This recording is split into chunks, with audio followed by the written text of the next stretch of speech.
बिस्मिल्लाहिर्रहमानिर्रहीम। अस्सलाम वालेकुम viewers, welcome to C exam. आज की वीडियो में हम अक्टूबर के दूसरे वीक के जो अहम करंट अफेयर के क्वेश्चन हैं उनको ब्रीफली बयान करेंगे। सबसे पहले जो लास्ट वीडियो थी उसके आखिर में मैंने एक क्वेश्चन पूछा था जिसका आंसर तकरीबन तमाम दोस्तों ने दुरुस्त दिया था। हालांकि जो नीचे ऑप्शन दिए गए थे उनमें से कोई भी ऑप्शन दुरुस्त नहीं था। क्वेश्चन था 26 amendment in the constitution of Pakistan was made on which of the following dates, यानी 26वीं अमेंडमेंट ये कब की गई। तो इसका असल या सही आंसर था 13 मई 2019। आज की वीडियो के आखिर में भी आपके लिए एक क्वेश्चन है और इसका आंसर इसी वीडियो में मौजूद है। वीडियो को आपने ध्यान से देखना है और वीडियो के आखिर में आपने कमेंट बॉक्स में इसका आंसर भी देना है। क्वेश्चन है जी, which country topped the global climate risk index 2020। Global climate risk index में किस कंट्री ने टॉप किया है? तो वो कंट्री है जापान। जापान का कैपिटल है टोक्यो, प्राइम मिनिस्टर है योशिहिदे सुगा, करेंसी है जापानीज येन और एम्परर है नारुहितो। नेक्स्ट है जी, Bilafond glacier claimed by both India and Pakistan and controlled by. Bilafond glacier इसे इंडिया और पाकिस्तान दोनों क्लेम करते हैं, लेकिन ये किसके कंट्रोल में है? ये पाकिस्तान के कंट्रोल में है। और ये भी क्वेश्चन पूछा जा सकता है कि बेलाफोंट ग्लेशियर ये कहाँ वाक़या है? तो ये सियाचिन में वाक़या है। क्वेश्चन है, next senate election will be held on. Senate के इलेक्शन कब होंगे? मार्च 2021 में। सेनेट से मुतल्लिका बहुत अहम इन्फॉर्मेशन है, ज़रा आपने ध्यान से देखना है कि सेनेट के सीटों के बारे में अक्सर क्वेश्चन पूछा जाता है। तो सेनेट की सीटों की तादाद 104 है, जो कि 2024 तक 104 ही रहेगी। लेकिन 25वीं अमेंडमेंट हो गई है, तो इसके बाद अब 2024 के बाद जो सीटें हैं सेनेट की वो 104 से कम होके रह जाएंगी 96, क्योंकि जो फाटा है वो अब KPK में मर्ज हो चुका है, वो एक सूबे का हिस्सा बन चुका है। फाटा की जो अपनी सेनेट में 8 नशिस्तें थीं अब वो ख़त्म हो जाएंगी 2024 के बाद। ये ज़रा सेनेट की मौजूदा कंपोजिशन आप देख लें। चारों जो सूबे हैं उनकी तरफ से 23 नशिस्तें हैं, 4 कैपिटल की नशिस्तें हैं और 8 फाटा की, जो कि 2024 के बाद ख़त्म हो जाएंगी। तो इस तरह कुल सीटों की तादाद बनती है 104। अगर क्वेश्चन फाटा से मुतल्लिका पूछा जाता है कि फाटा के मर्ज हो जाने के बाद अब सेनेट में कितनी इलेक्शन है या 25वीं अमेंडमेंट के बाद सेनेट में कितनी सीटें हैं, तो फिर आपने आंसर 96 देना है, 96 लगाना है। और अगर वैसे पूछा जाता है करंट सीटों की तादाद तो वो है 104। नेक्स्ट है जी, who has inaugurated a technical park in Gilgit Baltistan. Gilgit Baltistan में टेक्निकल पार्क का इफ्तिताह किया है जनरल कमर जावेद बाजवा, यानी चीफ ऑफ आर्मी स्टाफ, यानी एक सॉफ्टवेयर डेवलपमेंट फैसिलिटी प्रोवाइड की है गिलगित बल्तिस्तान में। नेक्स्ट है जी, dash recently promulgated ordinance allowing the federal government to take control of island in internal and territorial waters of Pakistan. Recently एक ऑर्डिनेंस पास हुआ है जिसके बाद जो आइलैंड्स हैं समंदर में उनको जो फेडरल गवर्नमेंट है उसने अपने कंट्रोल में ले लिया है। तो वो ऑर्डिनेंस क्या है? Pakistan islands development authority ordinance 2020। Next है जी, name the 2 islands lying off the Karachi coast line and subject to island controversy between Sindh and federal government. यानी जो ऑर्डिनेंस पास हुआ है आइलैंड से मुतल्लिका, उसके पास हो जाने के बाद कराची की जो कोस्ट लाइन है वहाँ कौन से 2 जजीरे हैं जिसपे मतलब कंट्रोवर्शियल बन गए हैं फेडरल गवर्नमेंट और सिंध गवर्नमेंट के दरमियान। तो वो 2 आइलैंड हैं बुद्धू और बंदल, बुद्धू आइलैंड और बंदल आइलैंड। नेक्स्ट है, which BRICS summit is to be held on 17 November virtually. 17 नवंबर 2020 को ब्रिक्स की कौन सी समिट होगी? तो वो होगी ब्रिक्स की 12वीं समिट और होगी 17 नवंबर 2020 को। और किसकी चेयरमैनशिप में होगी? ये रशिया की चेयरमैनशिप में होगी। याद रखें, ब्रिक्स ये उन 5 कंट्री के मतलब हर कंट्री के पहले लेटर से ये एब्रीविएशन बनता है, यानी ब्राज़ील, रशिया, इंडिया, चाइना और साउथ अफ्रीका। ये चारों इस ऑर्गेनाइजेशन कह लें या एक ग्रुप कह लें या तंजीम कह लें उसके मेंबर हैं। ब्राज़ील इसका कैपिटल है ब्राज़ीलिया, रशिया का मॉस्को, इंडिया का न्यू दिल्ली, चाइना का बीजिंग और साउथ अफ्रीका याद रखें वो दुनिया में वाहिद कंट्री है जिसके 3 कैपिटल हैं, कैपटाउन, प्रिटोरिया और विलियमफोंटेन। नेक्स्ट है जी, which country is to send first ever asteroid mining robot into the space. किस कंट्री ने एस्ट्रॉयड पर माइनिंग के लिए रोबोट भेजा है? पहली वो कौन सी कंट्री बनी है? तो वो है चाइना। चाइना ने एस्ट्रॉयड जो कि हाल में समझने के माइनर प्लैनेट होते हैं या बड़े पत्थर होते हैं उन्हें एस्ट्रॉयड्स कहते हैं, उन पर माइनिंग के लिए रोबोट भेजा है चाइना ने।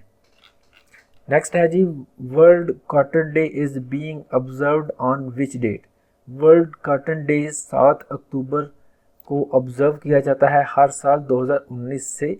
नेक्स्ट अब हर साल 7 अक्टूबर वर्ल्ड कॉटन डे के तौर पे ऑब्ज़र्व किया जाता है। नेक्स्ट है जी, cricketer Najeeb Tarakai passed away, he belong to which nation. Recently Najeeb Tarakai ये अफ़गानिस्तान के क्रिकेटर हैं जिनके रिसेंटली रोड एक्सीडेंट में इनकी डेथ हो गई है। याद रखेंगे अफ़गानिस्तान रिसेंटली यानी 22 जून 2017 को आईसीसी का मेंबर बना है, यानी इंटरनेशनल क्रिकेट काउंसिल का 2017 में अफगानिस्तान मेंबर बना है। क्वेश्चन है, the Nobel prize in literature for 2020 has been awarded to whom. Nobel prize in literature 2020 का ये किसे दिया गया है? लोजी ग्लक, ये एक अमेरिकन पोइट हैं, फीमेल हैं। और याद रखें कि लिटरेचर या फिज़िक्स, केमिस्ट्री, मेडिसिन या इकोनॉमिक्स, इन चारों फील्ड्स में नोबेल प्राइज़ कौन देता है? द स्वीडिश एकेडमी देती है हर साल, जो कि स्टॉकहोम में है। स्टॉकहोम जो कि स्वीडन का कैपिटल सिटी है। लेकिन जो नोबेल पीस प्राइज़ है, याद रखें नोबेल प्राइज़ 6 कैटेगरी में दिया जाता है, एक पीस में, फिज़िक्स में, केमिस्ट्री में, मेडिसिन में, इकोनॉमिक्स में और लिटरेचर में। इन 6 फील्ड में दिया जाता है और 5 फील्ड जो हैं पीस प्राइज़ के अलावा जो बाकी 5 फील्ड हैं उन्हें स्वीडिश एकेडमी देती है। और peace prize Nobel peace prize देती है द नॉर्वेजियन नोबेल कमेटी, यानी नॉर्वे में, यानी नॉर्वे का कैपिटल सिटी है ओस्लो, वहाँ ये प्राइज़ दिया जाता है। अच्छा, याद रखें कि पहला नोबेल प्राइज़ कब दिया गया था? ये क्वेश्चन अक्सर पूछा जाता है। तो पहला नोबेल प्राइज़ दिया गया था 1901 में। नेक्स्ट है जी, which country's prime minister Sabah Al Khalid Al Sabah resigned recently. Sabah Al Khalid Al Sabah इन्होंने रिसेंटली रिज़ाइन किया है। ये किस कंट्री के प्राइम मिनिस्टर हैं? कुवैत के अमीर हैं जिन्होंने रिसेंटली हलफ उठाया है, नवाफल अहमद अल जाबिर, और इन्होंने ही ये रेजिग्नेशन जो है वो एक्सेप्ट किया है। याद रखें कि नवंबर 2020 में कुवैत के इलेक्शंस हैं। क्वेश्चन है जी, which nation successfully test fired Tsirkon hypersonic missile. Recently Russia ने टिसरकन हाइपरसोनिक क्रूज़ मिसाइल का कामयाब तजुर्बा किया है। याद रखें कि क्रूज़ मिसाइल और बैलिस्टिक मिसाइल में फ़र्क है। बैलिस्टिक मिसाइल होता है जो कि एटमॉस्फेयर के ऊपर से यानी बहुत बुलंदी में जाता है और उसके बाद अपने जो फिक्स टारगेट होता है वहाँ पे जाकर गिरता है, यानी वो आगे पीछे मूव नहीं कर सकता। लेकिन जो क्रूज़ मिसाइल होता है वो ज़्यादा बुलंदी पे नहीं जाता, एटमॉस्फेयर में होता हुआ जाता है, और अगर टारगेट मूव करता है या आगे पीछे होता है तो ये उसके हिसाब से, टारगेट के हिसाब से डेविएट कर सकता है। तो ये रशिया ने कामयाब तजुर्बा किया है क्रूज़ मिसाइल का। रशिया का कैपिटल सिटी है मॉस्को, सदर हैं व्लादिमीर पुतिन। क्वेश्चन है, which country recently stopped its $12 million funding to World Wildlife Fund. Recently किस कंट्री ने वर्ल्ड वाइल्ड लाइफ फंड की फंडिंग जो है उसको स्टॉप किया है? तो वो कंट्री है United states of America. America ने वर्ल्ड लाइफ को फंडिंग इसलिए बंद की है कि उनका कहना है कि दुनिया में मुख्तलिफ़ जगहों पर ये जो तंजीम है और NGOs हैं ये लोगों को उनकी जगह छोड़ने पर मजबूर कर रही हैं, यानी लोगों को तंग कर रही हैं। तो इसलिए उन्होंने ये फंडिंग बंद की है। और कुछ NGOs हैं उनकी भी फंडिंग बंद की है, ये कह के कि ये जो NGOs हैं ये अमेरिका तक राइट इन्फॉर्मेशन नहीं पहुंचने देती, यानी इन्फॉर्मेशन को छुपाती हैं। नेक्स्ट है जी, world sight day was observed on which date in 2020।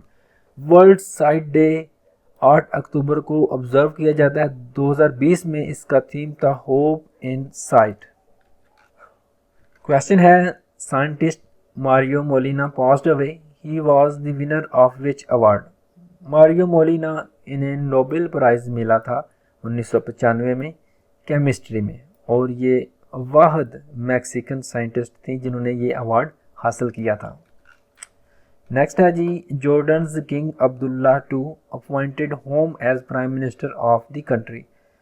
Jordan के किंग अब्दुल्ला II उन्होंने किसे प्राइम मिनिस्टर के तौर पे अपॉइंट किया है, तो उनका नाम है, यानी नए प्राइम मिनिस्टर हैं, बशर अल हसानी। इनसे पहले थे प्राइम मिनिस्टर उमर अल रज़ाज़। ये जॉर्डन के फॉर्मर प्राइम मिनिस्टर थे जिन्होंने रिसेंटली रिज़ाइन किया है। नेक्स्ट है जी, world food programme got Nobel prize in which category. World food programme ने पीस में नोबेल प्राइज़ हासिल किया है। ये नोबेल प्राइज़ किसने दिया है, जैसा कि हमने ऊपर भी जिक्र किया है कि जो 5 कैटेगरीज़ हैं पीस के अलावा, उसे जो स्वीडन या स्वीडिश एकेडमी है वो नोबेल प्राइज़ देती है, और जो पीस में नोबेल प्राइज़ है उसे नॉर्वेजियन नोबेल कमेटी प्राइज़ देती है। तो इस साल 2020 में पीस में वर्ल्ड फूड प्रोग्राम को नॉर्वेजियन नोबेल कमेटी ने अवार्ड दिया है। उसकी वजह यह है कि उसका मानना है कि इंसानियत की बहुत ज़्यादा मदद की है इस ऑर्गेनाइजेशन ने हंगर को ख़त्म करने में, और फूड सिक्योरिटी में। ख़ास करके साल 2019 में इस ऑर्गेनाइजेशन ने 88 कंट्रीज़ में 10 करोड़ लोगों की मदद की है जो कि भूख और हंगर का शिकार थे। वर्ल्ड फूड प्रोग्राम, इसका हेडक्वार्टर इटली के कैपिटल सिटी रोम में है, और इसे 1961 में कायम किया गया था। और ये किसके अंडर आती है, ये ऑर्गेनाइजेशन या ये प्रोग्राम यूनाइटेड नेशन के अंडर आता है। नेक्स्ट है जी, world post day was being observed on which day.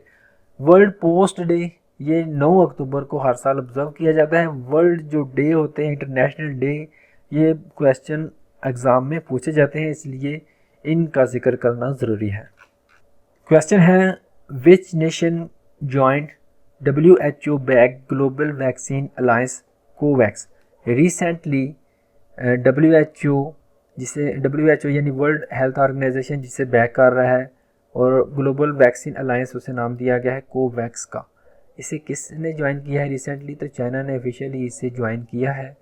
Covax क्या है, ये एक टर्म है जो कि कोविड-19 की वैक्सीन का एक इनिशिएटिव है, उसकी डिस्ट्रीब्यूशन का समझ लें कि या टेस्टिंग की जो फैसिलिटी प्रोवाइड करनी है। तो मुख्तलिफ़ कंट्रीज़ जो उन्होंने इकट्ठे होकर WHO ने ये इनिशिएटिव लिया है जिसे नाम दिया गया है कोवैक्स का। ये आपने लाजमी याद रखना है।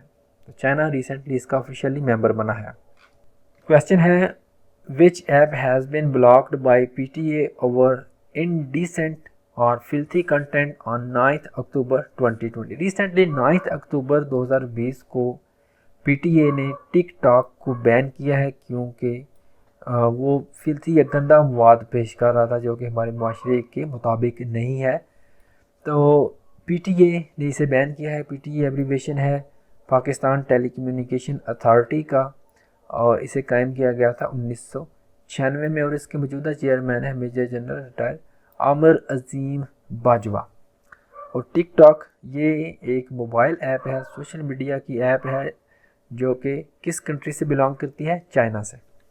क्वेश्चन है, who has been appointed as special assistant to prime minister for revenue. Special assistant prime minister for revenue है, रिसेंटली अपॉइंट हुए हैं वक़ार मसूद। और याद रखें कि advisor on finance and revenue जिन्हें मतलब फेडरल मिनिस्टर का स्टेटस दिया गया है, वो कौन है, वो है डॉक्टर अब्दुल हफीज़ शेख। नेक्स्ट है जी, who has been appointed as prime minister special assistant on power. Prime minister के स्पेशल असिस्टेंट ऑन पावर हैं, रिसेंटली अपॉइंट हुए हैं ताबिश गोहर। और इनके अपॉइंट होने के बाद अब जो कैबिनेट है वो उसके मेंबर की तादाद 50 हो गई है।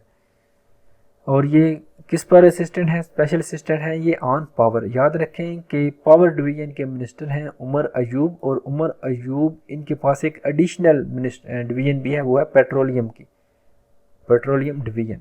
और उमर अयूब इनके बारे में याद रखें कि जो पाकिस्तान के सदर थे जनरल अयूब खान, ये उनके पोते हैं उमर अयूब।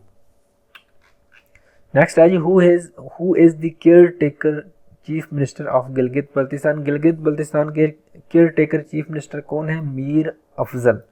और इनसे पहले कौन थे?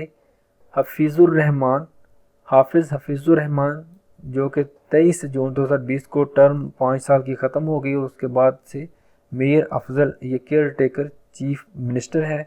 गिलगित बल्तिस्तान की 15 नवंबर को इलेक्शंस होने, और उसके बाद फिर जो नए चीफ मिनिस्टर हैं गिलगित बल्तिस्तान के वो चुने जाएंगे।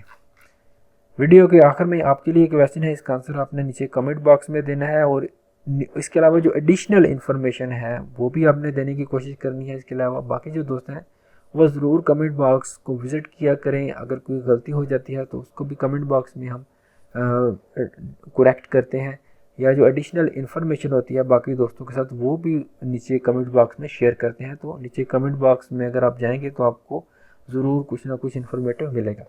तो क्वेश्चन है आज का आपके लिए, first Nobel prize was awarded in. पहला नोबेल प्राइज़ कब दिया गया था? वीडियो में मैंने इसका जिक्र भी किया है, तो इसका आंसर आपने नीचे कमेंट बॉक्स में ज़रूर देना है। तो अभी तक के लिए बस इतना ही। उम्मीद करता हूँ कि वीडियो आपके लिए इन्फॉर्मेटिव रही होगी। अगर ऐसा है तो इस वीडियो को लाइक और शेयर ज़रूर कीजिएगा। और तबीयत नासाज होने की वजह से मैं प्रॉपरली वीडियो नहीं बना सका, इसके लिए माज़रत। मिलते हैं अगली वीडियो में, अपना ख्याल रखिएगा। अल्लाह हाफ़िज़।